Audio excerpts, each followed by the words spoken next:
이 시간 출애굽기 15장 22절부터 27절까지 말씀으로 말하라 하지 마라 라는 제목으로 하나님 말씀 함께 나눠보도록 하겠습니다.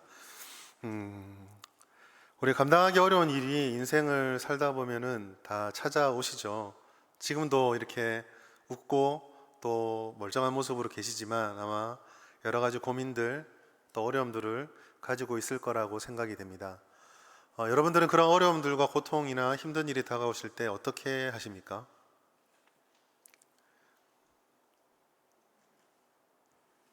대답을 기대한 건 아니고요. 우리 교회고 이제 설교 시간이니까 아마 대부분 기도합니다 라는 답을 할 것입니다. 그리고 그렇게 해야 되겠죠. 맞습니다. 기도는 언제든지 정답입니다. 그러나 한편으로는 이제 기도를 하면서 저 같은 경우는 기적을 참 많이 구했던 것 같습니다. 겉으로 그렇게 보이지 않지만 나름 고생 꽤나 했거든요. 그래서 어떤 어려운 일이 생길 때마다 우리 힘으로 도저히 감당하지 못하는 일들이 많았기 때문에 기도하면서 동시에 우리가 기대한 것보다 훨씬 더 많은 은혜, 더 큰 기적을 구했던 것으로 기억이 납니다. 때론 그것은 물질의 문제이기도 했었고요, 관계의 문제이기도 했었습니다. 건강의 문제이기도 했었고, 여러 상황의 여러 상황들을 거쳐봤던 것 같습니다. 물론 대부분의 경우 돌이켜보면 큰 기적을 경험하지는 못했던 것 같습니다. 오히려 대부분의 제가 느꼈던 경험들은 하나님께 그렇게 간절하게 기도하면서도 도저히 상황이 변하지 않아서 때로는 화를 내기도 하고, 때로는 울부짖기도 하고, 때로는 자포자기 하면서 어떻게 바둥바둥 거리다 보니까 여기까지 온 것 같아요.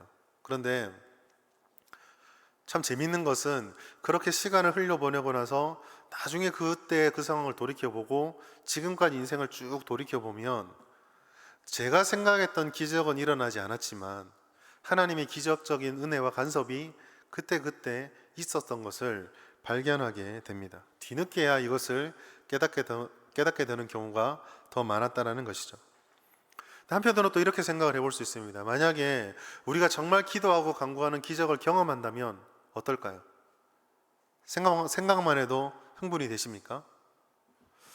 하나님을 향한 믿음과 신뢰, 어쩌면 감사가 넘치고 그 기적을 경험한 순간부터 일정 기간 동안은 주님을 더 열심을 다해 섬길 수도 있을 것입니다. 혹 우리가 아직 경험을 못하고 있기 때문에 내게 그런 기적이 한 번만 일어나면 정말 의심하지 않고 뒤돌아보지 않고 흔들리지 않고 이 믿음의 길을 걸어갈 것이다 라고 장담하고 있을지도 모르겠습니다. 그러나 한 가지 기억해야 될 것이 있습니다. 그것은 우리가 그런 기적을 경험한다고 해서 우리의 신앙이 생각만큼 그렇게 단단해지지는 않는다라는 것입니다. 죽었던 나사로가 살아나는 것을 바라보며 신앙이 어땠는지를 보면 금방 그 답을 알 수 있습니다. 오히려 우리가 인생을 통해서 정말 경험하게 되는 것은 기적을 경험해서 한 가지 문제를 넘었다 할지라도 여전히 우리가 걸어가는 인생의 여정 속에는 또 다른 문제의 파도가 우리를 기다리고 있다는 것이죠. 문제는 완전히 제거되지 않기 때문에 우리는 기적만 바라보아서는 결국 언젠가는 그 파도에 휩쓸릴 수밖에 없습니다. 오늘 본문은 이와 같은 어려운 문제 앞에서 맞닥뜨리게 된 이스라엘에 대한 이야기들을 우리에게 들려주고 있습니다. 우리가 읽었던 본문의 말씀 15장 22절부터 27절까지 말씀은 15장 전체 중에 일부분입니다.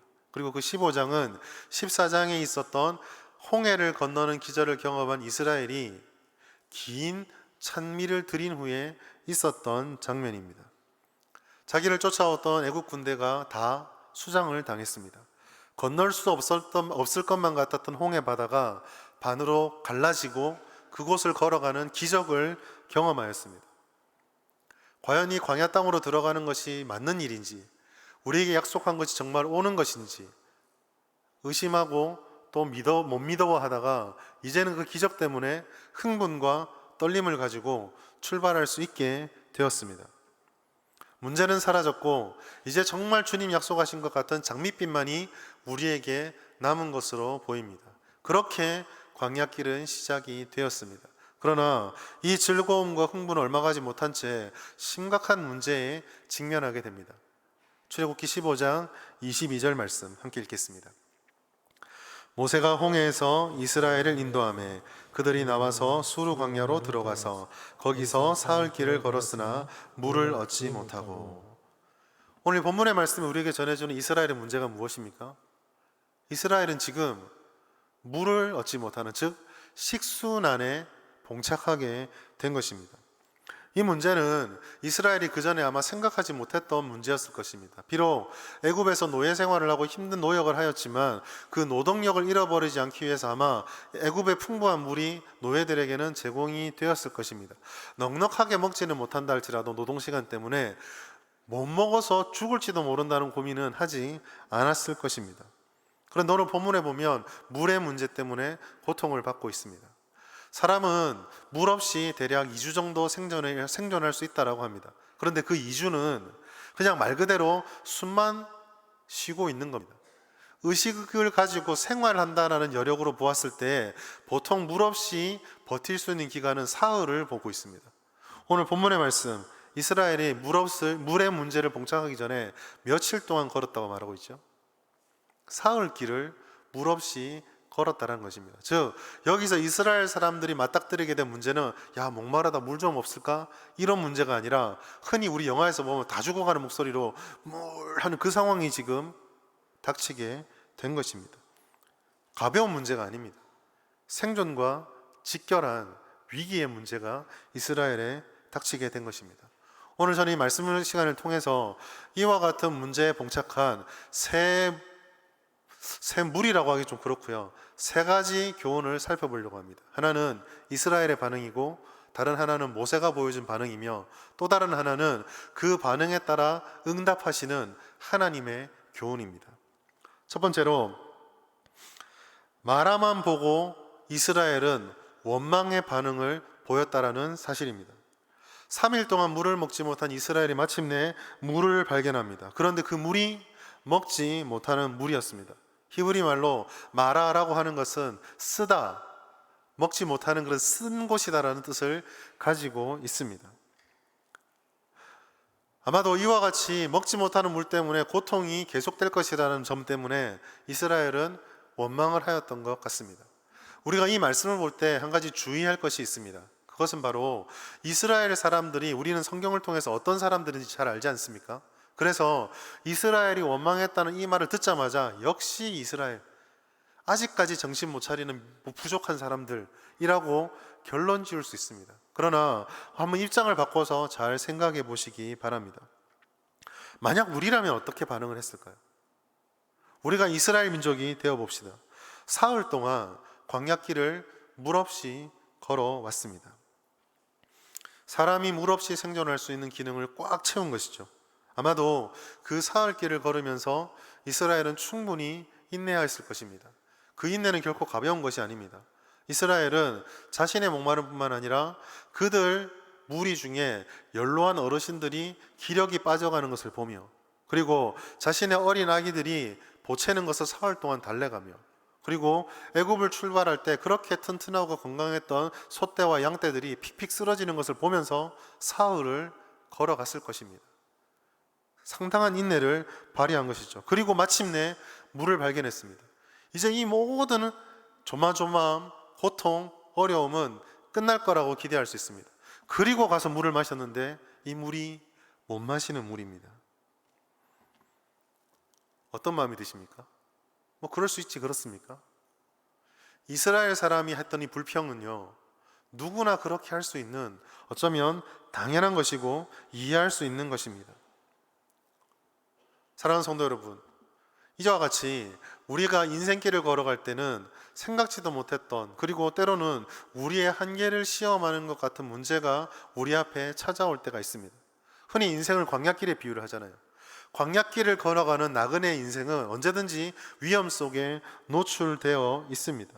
인생은 결코 쉬운 것이 아닙니다. 그리고 그 인생을 걸어가는 이런 문제도 여전히 모두에게 다 있을 수 있는 일입니다. 수고와 어려움을 짊어지고 걸어가는 인생, 그것은 성경이 우리들에게 늘 말해 주었던 것입니다. 시편 90편 10절 말씀입니다. 제가 읽어드리겠습니다.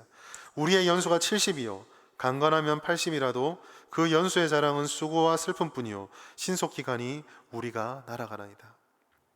모세가 뭐라고 말하고 있습니까? 7, 80밖에 안 되는 짧은 인생에 가득 찬 것이 있는데 그것이 바로 수고와 슬픔이다. 오히려 모세는 뭐라고까지 말합니까? 인생에는 수고와 슬픔밖에 없다. 슬픔뿐이다라고까지 이야기를 하고 있습니다.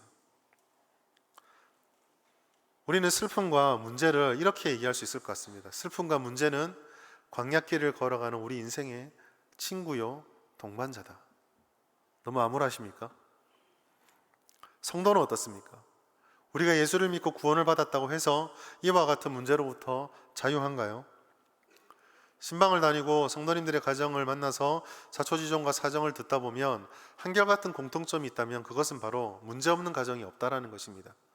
처음에 기도 제목을 물어보면, 여쭤보면 없다고 괜찮다고 말씀하지만 한 가지, 두 가지, 세 가지 얘기하다 보면 다 문제가 나옵니다. 처음에는 그냥 신앙만 좋고 신앙생활 잘하면 좋겠습니다. 근데 우리 아들이, 근데 우리 딸이 그렇게 해서 계속 문제가 문제를 낳고 문제가 문제를 낳습니다.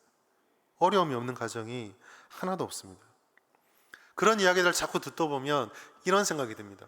하나님이 우리의 아버지신데, 하나님이 우리에게 복을 주신다 하셨는데 정말 복을 주시는 길은 맞나? 정말 우리를 형통하게 하시는 분이 맞을까? 라는 생각이 듭니다. 구원을 받아 약속한 영원한 약속의 은혜, 풍성한 구원을 선물로 받았습니다. 동시에 여전히 성도들도 인생의 굴레의 무게를 짊어지고 오늘을 살아가고 있습니다. 그것은 우리가 겪고 있는 현실입니다. 오늘 본문의 말씀을 보십시오. 이스라엘 사람은 지금 애굽을 나와서 홍해라는 큰 난관을 벗어났습니다. 그리고 이제 하나님을 따라가는 길만 걸어가면 된다고 생각했습니다. 그들이 지금 겪었던 문제는 애굽에서 겪은 문제가 아닙니다. 홍해 앞에서 겪은 문제가 아닙니다.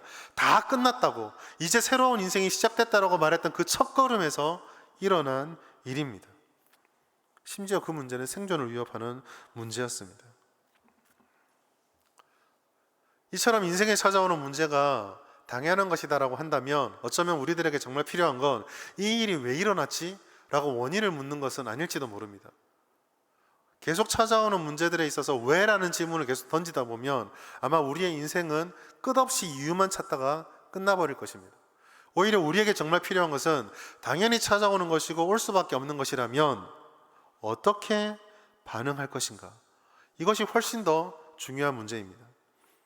그리고 이스라엘 사람들은 이 질문에, 이 반응에 이렇게 반응하였습니다. 출애굽기 15장 24절 말씀 같이 읽겠습니다. 백성이 모세에게 원망하여 이르되 우리가 무엇을 마실까 하매. 아멘. 이스라엘의 반응이 무엇이었습니까? 이스라엘은 모세에게 원망하였습니다. 여기서 사용됐던 원망이라고 하는 단어는 대부분의 영어 성경에 보면 grumble이라는 단어로 번역이 되어 있습니다. 이 grumble이라고 하는 단어는 단순하게 그저 너무 힘들어요 라고 하는 투덜거림이 아닙니다. 가슴 끝, 마음 깊숙한 곳에서부터 끓어오르는 분노를 담아서 상대방에 공격적으로 퍼붓는 원망을 grumble이라고 합니다. 이 불평을 통해서 개선되어서 우리 관계가 좀 더 나아졌으면 좋겠습니다, 이런 기대가 없습니다. 그냥 마음속에 담은 걸 다 쏟아놓아 버리는 것이죠. 이 불평과 함께 사흘을 참았던 이스라엘은 그 인내조차 다 땅에 쏟아버렸습니다. 희망이 절망으로 바뀌자, 기대가 좌절로 바뀌자 그 상황을 물론 이해할 수 있을지 모르겠지만 이스라엘은 원망하였습니다. 그러나 여러분, 이 사실을 이해할 수 있다 할지라도 이스라엘을 향해서 우리가 잘못되었다라고 반드시 말을 해야만 합니다. 왜 그렇습니까? 이스라엘은 불과 사흘 전에 바닷물이 갈라지는, 물을 다스리는 주님의 권세를 직접 보았기 때문입니다. 더 넓게 보아서 이스라엘 사람들이 출애굽을 시작하게 되는 첫 번째 이적, 그 이적이 무엇이었습니까? 나일 강물을 피로 바꾸시는, 여기서도 여전히 물을 조정하시는 하나님의 능력을 이스라엘은 보았습니다. 이 기적 중에 하나라도 본다면 우리가 어떻겠습니까? 그 놀라운 기적을 보았음에도 불구하고 지금 이스라엘은 하나님을 전혀 기억하지 않고 오직 내가 목마른 것을 해결하지 못하게 되었다라는 자기의 문제에만 모든 것이 초점이 맞추어져 있습니다. 그런 이스라엘을 향해서 하나님께서는 애굽의 물을 다스리셨고 홍해의 물을 다스린 그 하나님께서 이제 인생에 하나님과 동반하는 그 첫걸음에서 여전히 다시 한번 물을 가지고 이스라엘 사람들에게 질문을 던지고 있습니다. 이것을 알지 못했기 때문에 이스라엘은 원망밖에 할 수 없었던 것입니다. 더 어리석은 것은 무엇입니까? 이 원망이 자기와 똑같은 인간인 모세를 향해서 쏟아놓고 있다라는 것입니다. 지금 이 상황에서 모세가 무엇을 할 수 있습니까? 누가 해결책을 가지고 있는지, 이 문제를 어떻게 처리할 것인지 알지도 못한 채 그저 자기의 본능만 쏟아내는 이 이스라엘은 어리석은 자들입니다. 그들은 진정으로 보아야 할 것, 이미 보았고 이전부터 보았으며 앞으로 보아야 되는 하나님을 보지 못하고 있습니다. 하나님이 행하신 놀라운 기적도 그들은 다 잊어버렸습니다. 오직 그들은 자신 눈앞에 있는 이 쓴물 마라만, 문제만 바라보고 있습니다. 이런 사람들에게, 이런 이스라엘 사람들을 향한 성경의 선언은 너무 딱 맞습니다. 잠언 19장 3절입니다. 같이 읽겠습니다. 잠언 19장 3절. 사람이 미련함으로 자기 길을 굽게 하고 마음으로 여호와를 원망하느니라. 이걸 역으로 뒤집으면 어떻습니까? 마음으로 여호와를 멸망하는 사람, 마음을 굳게 하여서 끝없이 여호와를 원망하는 사람은 누구라고요? 미련한 사람이다. 사랑하는 여러분, 이 땅을 살아가는 우리들에게 마라와 같이 심각한 위기의 문제가 있을 것입니다. 그러나 우리를 실망하게 하고 좌절하게 하는 그 문제 앞에서, 그 마라 앞에서 우리는 어떻게 반응을 하고 있습니까? 우리의 신앙을 흔들고 우리의 마음을 흔드는 마라는 과연 무엇입니까? 오늘 이 질문 앞에서 우리가 과연 어떻게 반응하고 있는지를 돌아보시길 바랍니다. 두 번째로, 마라를 바라봤던 이스라엘과 다르게 마라가 아닌 하나님을 바라본 모세를 발견할 수가 있습니다. 모세를 한번 잘 생각해 보십시오. 모세도 사실 이스라엘과 다를 바가 하나도 없습니다. 사흘 동안 물 없이 걸었던 것은 모세도 마찬가지 아닌가요? 오히려 모세는 연령으로 보았을 때 이스라엘 전체 회중에서 상당히 노령층에 들어갈 것입니다. 그 모세가 사흘 동안 물 없이 걸어가면서 얼마나 힘들었을까요? 더구나 모세는 지도자 아닙니까? 지도자가 길을 걸어가며 또 밤마다 자기의 백성들이 자기가 끌어갈 무리들이 어떻게 지내는지 돌아보며 물을 외치는 회중들의 소리를 얼마나 많이 들었을까요? 그 부담감이 얼마나 컸겠습니까? 물을 발견하지 못하면 이 사람들 다 죽는다. 물이 어디에 있을까? 얼마나 전전긍긍하였을까요? 그런 모세였기에 아마도 마라에 이르러서 물을 발견했을 때 그 기쁨은 이스라엘보다 더하면 더했지 작지는 않았을 것입니다. 동시에 그 물이 먹지 못한다는 물이라는 것을 발견했을 때 실망과 좌절은 이스라엘 사람들이 느꼈던 것보다 비할 데가 없었을 것입니다. 더 나아가서 이 문제만 해도 버거운데 지금 이 상황에서 모세를 향해서 200만이 넘는 사람들이 물 내놓으라고, 우리를 죽일 거냐고 불평과 분노의 소리를 끊임없이 쏟아내고 있습니다. 얼마나 어려운 상황입니까? 여러분, 한 사람의 신앙의 크기를, 한 사람의 신앙의 됨됨이를 언제 가장 확실하게 알 수 있을까요? 한 사람의 신앙의 크기와 신앙의 됨됨이, 그 현 상태를 가장 정확하게 알 수 있는 것은 문제와 위기와 어려움과 갈등이 발생했을 때 어떻게 대처하고 대응하는가를 따라서 알 수가 있습니다. 모세는 이 어려운 상황에서 이스라엘과 전혀 다른 모습을 보여줌을 통해 자신의 신앙을 보여주었습니다. 출애굽기 15장 25절 상반절 말씀을 읽어드리겠습니다. 모세가 여호와께 부르짖었더니. 모세는 여호와께 부르짖었습니다. 이 짧은 말씀을 통해서 우리가 볼 수 있는 것이 있습니다. 첫 번째로, 모세는 위기의 순간에 문제를 바라보지 않고 하나님을 바라보았다라는 사실입니다. 이스라엘은 문제를 바라보았습니다. 자신의 육체적인 욕망, 자신의 당면한 문제, 내가 원했던 계획, 내가 세웠던 발걸음들이 그대로 인도되지 않는 것을 바라보며 좌절하고 실망하고 분노하였습니다. 그들은 자신의 분노의 대상을 모세로 설정하고 모세에게 모든 원망을 쏟아놓고 있습니다. 이스라엘 사람들이 똑바로 제대로 파악한 것이 하나 있습니다. 그것은 바로 마라는 먹지 못한 물이라는 것, 이게 문제다라는 것, 이게 위기다라는 것은 정확하게 보았습니다. 그러나 그것을 빼놓고 이스라엘은 그 마라의 의미도, 우리가 이곳에 들어가면서 누구랑 걸어왔는지도, 그것이 어떤 식으로 우리에게 역사할지도 보지 못했고 영적인 눈으로 해석하지 못했습니다. 그러나 모세는 달랐습니다. 모세는 물을 다스리는 하나님을 알고 있었습니다. 인류의 문명에서 물은 때로는 굉장히 신격화되기도 하였습니다. 우리가 잘 알다시피 인류의 4대 문명이 있지 않습니까? 물을 중심으로 형성된 티그리스 유프라테스 강을 중심으로 형성된 메소포타미아 문명, 인더스 강을 중심으로 형성된 인도 문명, 그리고 황하강과 양자강을 중심으로 형성된 중국 문명, 그리고 오늘 출애굽의 배경이 되는 나일강을 중심으로 하는 이집트 문명. 이 네 문명의 공통점은 물이라고 하는 대상을 굉장히 중심으로 삼고 신격화하며 발달한 문명이라는 것입니다. 하나님께서 그와 같은 이집트에 찾아가서 나일 강물을 생명수를 못 먹는 핏물로 바꿔버리셨습니다. 자신들의 신이 피투성이가 된 것입니다. 하나님께서 그 사건을 통해서 뭘 보여주셨을까요? 물은 신이 아니고 하나님이 신이시고 하나님의 능력이 어떠한 것인지를 보여주신 것이죠. 이러한 하나님의 권세는 홍해 바다를 가를 때 다시 한번 확인이 되었습니다. 한 번 봐도 놀라운 기적을 2번이나 보았습니다. 그리고 하나님께서는 지금 모든 위협이 사라지고 이제 주님의 약속과 요청 사항이 있는 이 시점에서 다시 한번 이스라엘 사람들에게 물로 시험을 하신 것이죠. 마태복음 16장의 15절 질문이 바로 이것입니다. 너희는 나를 누구라 하느냐? 모세는 여기에 바른 답을 내어놓았습니다. 모세는 하나님의 절대 주권을 인정하였습니다. 그래서 모세는 자신의 문제, 자신의 고통, 자신의 주변을 둘러싼 사람들을 보지 않았습니다. 그는 하나님을 바라보았습니다. 그의 눈은 마라가 아니라 하나님을 향하였습니다.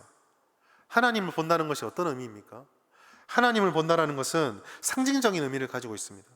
하나님을 본다라고 하는 것은 하나님만을 바라고 하나님만을 의지한다라는 것입니다.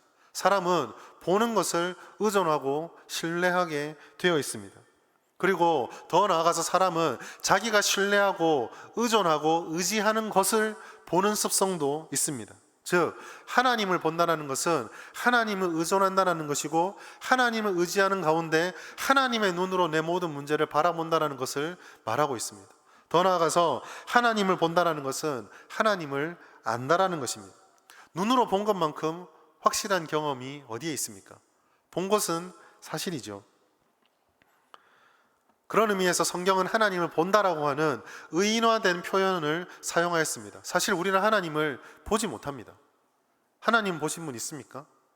눈으로 보지 못하는 하나님을 모세가 보았다라고 하고 있습니다. 이게 무슨 말일까요?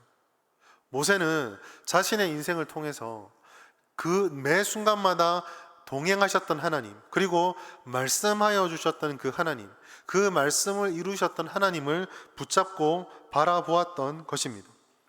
즉 모세는 하나님을 알고 있었고 그 하나님을 아는 것을 통해서 하나님을 향해서 간절한 바람을 가지고 있었습니다. 하나님을 안다, 하나님을 바란다 라고 하는 열망은 우리의 삶의 방향을 결정합니다. 우리가 그렇게 삶을 통해서 내가 아는 것과 내가 바라는 것을 쫓아 살아갑니다.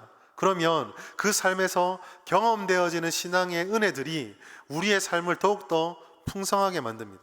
그 풍성한 은혜는 지금 여기서 경험한 하나님의 은혜를 다른 삶의 영역, 다른 문제까지 확장하게 합니다.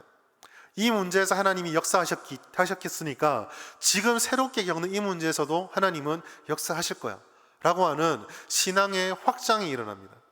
그 확장을 통해 주님께 기도할 때에 하나님께서는 그렇게 주님을 바라보는 백성들의 눈을 실망시키지 않는 것이죠.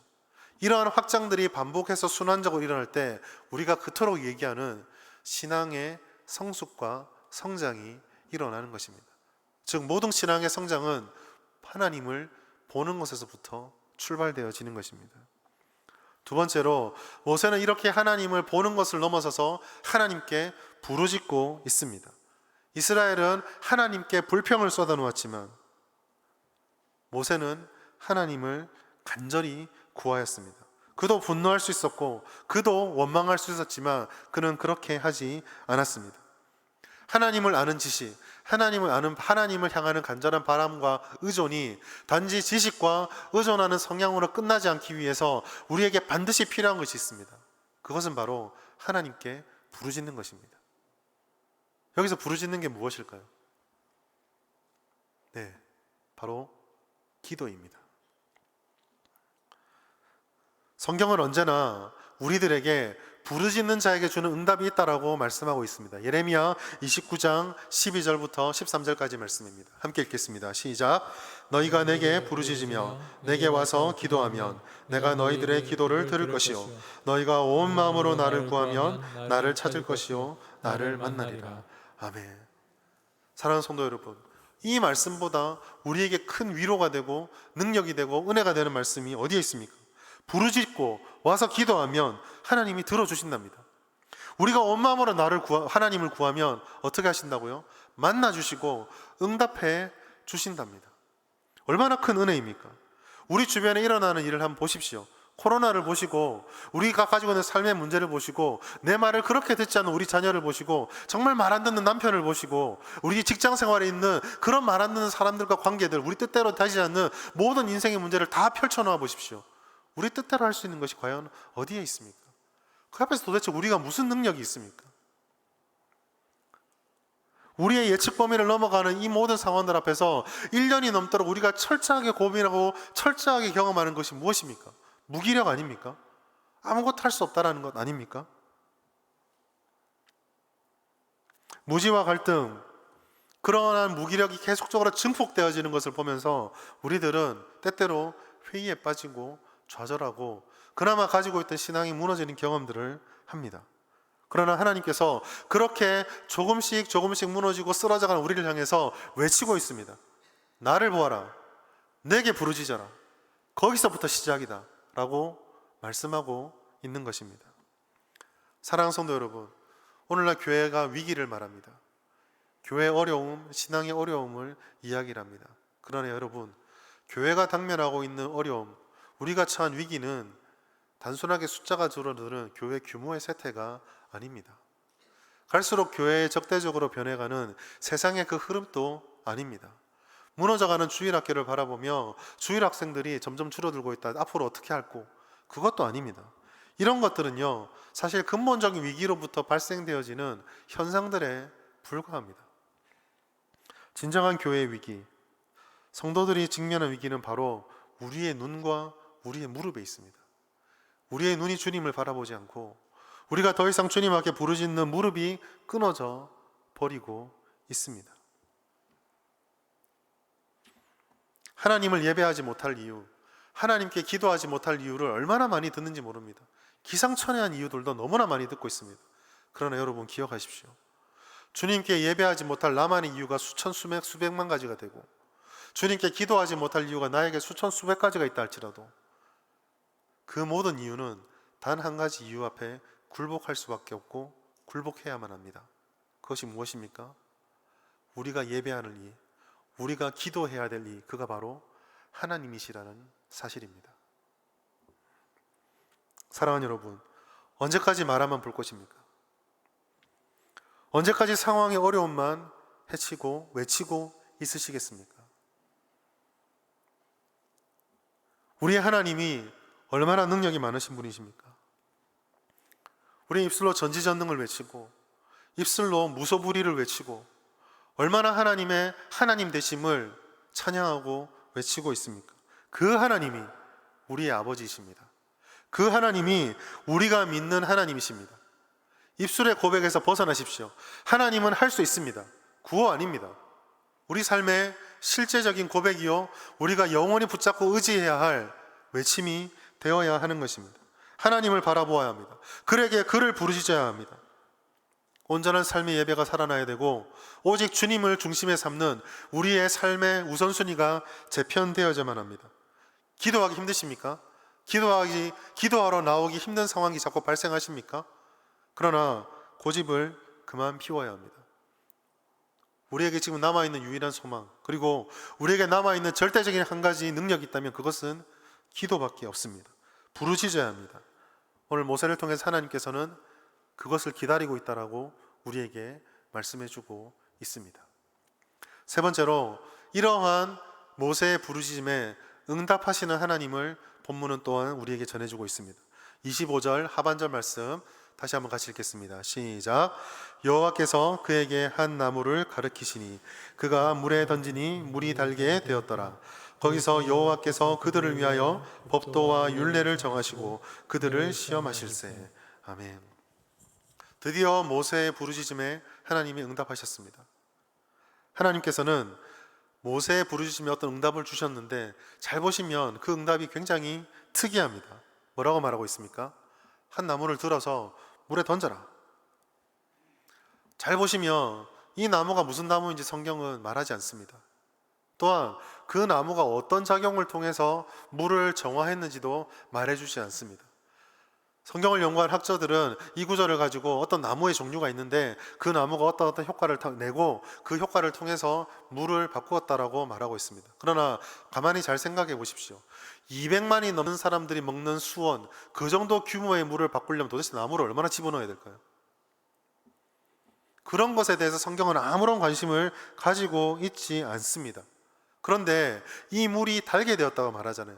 성경에서 하나님이 먹는 것과 먹을 것을 주실 때에, 물을 주실 때에 달다라고 하는 것은 단순한 맛의 표현이 아니라 부족함이 완전히 해소되어지는 만족감을 뜻합니다. 즉 여기서 이스라엘 사람들의 식수가 해갈된 것은 그냥 단순하게 이제 좀 버틸만 하다가 아니라 그 목마름이 완전히 해결되었다라는 것을 말씀하고 있습니다. 그게 나무 한 가지예요. 도대체 여기서 주시는 의미가 무엇일까요? 그런데 이 물의 사건을 잘 보시면 아까 처음 보았던 나일강의 저주부터 오늘 물과 그리고 반석에 물을 내시는 그 장면들을 잘 보시면 묘한 공통점이 있습니다. 그게 무엇입니까? 물이 다 있다는 게 공통점이고요. 다른 하나는 나무가 다 있습니다. 나일강을 피로 만드는 데 사용된 도구가 무엇입니까? 모세의 지팡이입니다. 오늘 여기서 쓴물을 단물로 바꾸는 데 사용된 도구가 무엇입니까? 한 나뭇가지입니다. 반석에 물을 내라 할 때 하나님께서 뭐라 하셨습니까? 민수기 20장 7절 8절 말씀 제가 읽어드리겠습니다. 여호와께서 모세에게 말씀하여 이르시되 지팡이를 가지고 내 형 아론과 함께 회중을 모으고 그들의 목전에서 너희는 반석에게 명령하여 물을 내라 하라. 내가 그 반석이 물을 내어 내게 하여 회중과 그들의 짐승에 마시게 할지니. 뭐라고 말씀합니까? 지팡이를 들고 물을 나오라고 하라라고 말씀하고 있습니다. 물과 나무가 계속 반복적으로 나타납니다. 그런데 공통점으로 보이는 이것이 다른 결과를 나타냅니다. 애굽에서의 지팡이는 물을 죽였습니다. 그리고 오늘 여기 우리 본문에서의 지팡이는 살리는 물로 바뀌었습니다. 반석에서 물은 모세와 아론에게 책망을 가져오는 결과적으로 책망의 도구가 되어버렸습니다. 그러면 물도 나무도 이렇게 제각각이라고 한다면 물과 나무에 관심을 두는 것이 핵심이 아닙니다. 그럼 무엇이 핵심일까요? 이 세 구절을 곰곰이 살펴보시면 다 변하고 상황이 다른 것 같은데 안 변하는 게 딱 하나 있습니다. 그것이 무엇입니까? 하나님이 모세에게 명령하시고 하나님이 모세에게 명령하시고 하나님이 모세에게 명령하셨습니다. 안 맡기는 것은 무엇입니까? 딱 하나, 하나님입니다. 바로 이것이 오늘 말씀 본문의 세 번째 우리에게 주는 교훈입니다. 하나님께서, 그 전능하신 하나님께서 물을 살리기도 하시고 물을 죽이기도 하신 그 하나님께서 오늘 여기서 역사하셔서 마라를 단물로 바꾸어 주셨습니다. 이해할 수 없는 방법입니다. 나뭇가지를 물에 던지라니요. 그러나 거기에 순종할 때에 하나님께서는 생명의 물로 사람들을 살리셨습니다. 이것이 핵심입니다. 마라는요, 사람의 어떠한 행위로도 바꿀 수 없는, 우리를 정말 철저하게 무기력하게 만드는 문제 중에 문제입니다. 그러나 이 문제 중에 문제요, 난관 중에 난관이 하나님의 역사하심을 믿고 그 하나님의 길을 따라가는 순간 생명물로 바뀌고 있습니다. 이것이 핵심입니다. 하나님께서 하나님의 방법으로 역사하실 때는 모든 것들이 우리에게 생명과 은혜를 주는 통로로 바뀌게 된다는 것입니다. 그것이 심지어 마라라고 하는 절체절명의 위기의 쓴물조차도 우리에게 은혜의 도구로 바뀌고 있습니다. 하나님께 붙잡혀서 하나님이 순종하라는 대로 걸어갈 때에, 주님과 동행하는 걸음을 걸어갈 때, 그것이 광야길이 되었던, 그것이 가나안 땅이 되었던 어디든지 생명의 샘은 넘쳐나게 될 것입니다. 바로 이것이 오늘 본문을 통해서 첫 광야길을 걸어가는 이스라엘 사람들에게 주고 싶었던 하나님의 교훈입니다. 수많은 적을 만날 것입니다. 수없이 많은 굶주림을 겪을 것이고, 불과 2달 뒤에 장대와 같은 아낙 자손들 앞에 좌절하는 경험을 하게 될 것입니다. 그때 경험하고 그때 붙잡아야 될 진리가 무엇입니까? 마라를 생수로 바꾸시는 하나님, 그걸 기억했어야 하는 것입니다. 하나님은 바로 이것을 우리를 향한 시험이다라고 오늘 말씀해 주고 있습니다. 우리를 괴롭게 만들어서 시험 열심히 쳐서 100점 만점, 이거 얘기가 아닙니다. 허물과 죄가 가득한 우리들을 하나님과 동행할 수 있는 자리로 이끌어 주셔서 주님과 동행함을 통하여 하나님의 복을 누리는 것이 무엇인지를 경험하게 만들어주는 그런 테스트, 그것으로 우리를 인도해 주셨다는 것이죠. 그렇다면 마라는 지금 당장 우리들에게는 위협이요, 어려움이지만, 하나님의 손 안에서 마라는 그 어떠한 상황보다, 그 어떠한 것보다 우리를 은혜 가운데 들어가게 만드는 통로가 되는 것입니다. 사랑하는 성도 여러분, 지금 여러분을 둘러싸고 있는 삶의 문제가 과연 무엇입니까? 내 인생은 왜 이렇게 마라처럼 쓴물만 가득하지? 도대체 어쩌란 말이냐? 라는 고통 속에 울부짖고 있는 분 계십니까? 그러한 울부짖음에 하나님께서 위로해 주시길 원합니다. 그러나 더 나아가서 그 말씀을, 오늘 말씀을 통해서 교훈을 받으시기 바랍니다. 그 마라의 쓴물이 바로 하나님의 은혜를 받는 통로입니다. 우리가 그와 동행하며 이 마라의 길을 걸어갈 때 하나님께서는 채우시는 하나님으로 우리 가운데 응답해 주실 것입니다. 말씀을 맺도록 하겠습니다. 광야의 길을 걸어가는 우리들에게 마라는 언제든지 찾아옵니다. 우리의 인생은 힘겹고 세상은 여전히 우리를 적대시하며 고통스럽게 만드는 것만 같습니다. 그러나 여러분, 언제까지 우리는 마라를 탓해서는 안 됩니다. 오히려 눈을 들 우리는 하나님을 바라보고 그에게 부르짖는 가장 지혜로운 방법을 배우고 그것을 실천해야 합니다. 쓴물을 단물로 바꿔주신 하나님, 그 하나님께서는 마치 활용점정, 마지막 마침표를 찍듯이 27절을 통하여 이 교훈의 의미를 전해주셨습니다. 27절 읽어드리겠습니다. 그들이 엘림에 이르니 거기에 물샘 12과 종려나무 70그루가 있는지라. 거기서 그들이 그 물 곁에 장막을 치리라. 22절의 첫 시작을 물로 시작한 하나님께서 27절 이 본문의 마지막을 다시 물로 마무리 짓고 있습니다. 그런데 27절의 물은 어떻습니까? 12샘이 있고 70그루의 종려나무가 있는 차고 넘치는 오아시스가 예비되어 있었습니다. 왜 12물이었을까요? 아마도 한 지파당 한 물 근원씩이 배당이 되었을 것입니다. 70그루의 종려나무는 그들이 더울 때마다 충분히 쉼을 누릴 수 있는 그늘을 제공해 주었을 것입니다. 물 없다고 외쳤던 이스라엘 사람들에게 종려나무까지 주시는 하나님, 인생의 모든 마라를 경험하는 우리들에게 가장 필요한 교훈이 바로 여기에 있습니다. 하나님만이 하실 수 있습니다. 하나님이 하시면 마라는 더 이상 쓴물이 아닙니다. 마라라고 하지 마십시오. 마라는 곧 단물이요, 우리에게 은혜를 주시는 하나님의 은혜의 통로고 복입니다. 이 말씀을 기억하시면서 늘 하나님과 동행하시고 하나님을 바라보시고 그에게 부르짖는 삶을 회복하셔서 주님이 주시는 12샘물의 은혜를 누리시는 그런 귀한 복된 삶을 살아가시는 우리 모두가 될 수 있기를 주의 이름으로 축복합니다. 기도하겠습니다.